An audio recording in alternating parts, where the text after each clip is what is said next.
பிரபல பாடகியோட கணவர் ஒருத்தர் இறந்து போயிட்டாரு அப்படிங்கிற தகவல் ஒன்று வெளியாகி பலருக்கும் அதிர்ச்சியும் சோகத்தையும் ஏற்படுத்திருக்கு. யார் அவர் என்ன அப்படிங்கிற முழு தகவலையும் இப்போ இந்த வீடியோவில் பார்க்கலாம்.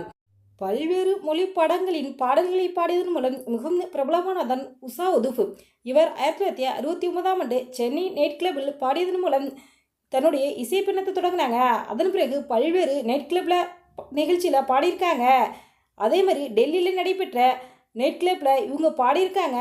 அங்கே இந்தி சினிமாவின் உச்ச நட்சத்திரமாக இருந்த தேவ் ஆனந்த் வந்திருக்காரு. அப்போ உஷா உதுஃபை சந்திச்சிருக்காரு.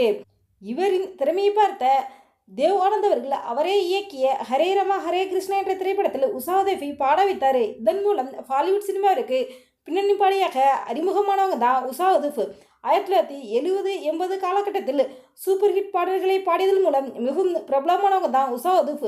இந்தி மட்டுமில்லாமல் தமிழிலும் பல பாடல்களை பாடியிருக்காங்க. MS விஸ்வநாதன் இசையில் மேல்நாட்டு மருமகள், இதயக்கனி, ஊருக்காக உழைப்பவன் போன்ற படங்களில் பாடல்களை பாடியுள்ள உஷா உதுஃப் இந்தி, மலையாளம், கன்னடம், தெலுங்கு, ஒடியா என பல மொழி படங்களின் பாடல்களை பாடியதன் மூலம் மிகவும் பிரபலமானவங்க தான் உஷா உதுஃப். இவங்க பிரபல தொலைக்காட்சியில் டெலிகாஸ்டான சூப்பர் சிங்கர் சீசன் 1 சீசன் 2 நிகழ்ச்சியில் நடுவராக கலந்துக்கிறது மூலம் தமிழ் ரசிகர்களே மிகவும் பிரபலமானாங்க அப்படின்னு சொல்லலாம். உஷா உதுஃப் வயது 76. இவங்களுக்கு சமீபத்தில் இந்திய அரசால் பத்ம விபூஷன் விருது வழங்கப்பட்டது என்பது குறிப்பிடத்தக்கது. இந்த நிலையில் பிரபல பின்னணி பாடகியான உஷா உதுஃபின் இரண்டாவது கணவர் ஜானி சாக்கோ நேற்று மாரடைப்பு காரணமாக காலமானார் அப்படிங்கிற தகவல் வெளியாகி இருக்கு. ஜானி சாக்கோ உதுஃப் அவர்கள் வீட்டில் டிவி பார்த்துக்கிட்டு இருக்கும்போது திடீரென உடல்நலக்குறைவு ஏற்பட்டிருக்கு. உடனே அருகில் இருக்க மருத்துவமனையில் போய் சேர்த்துருக்காங்க. அங்கே இவரை பரிசோதித்த மருத்துவர் இவர் ஏற்கனவே மாரடைப்பு காரணமாக காலமாட்டதாக தெரிவிச்சிருக்காங்க.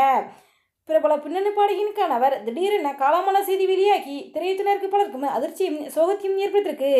திரைப்பிரபலங்கள் பலருக்கும் அவருக்கு நேரில் அஞ்சலி செலுத்திட்டு வராங்க. எங்களுடைய சேனல் சார்பாக உஷா உதுஃபின் குடும்பத்திற்கு ஆழ்ந்த இரங்கலை தெரிவித்துக் கொள்கிறோம்.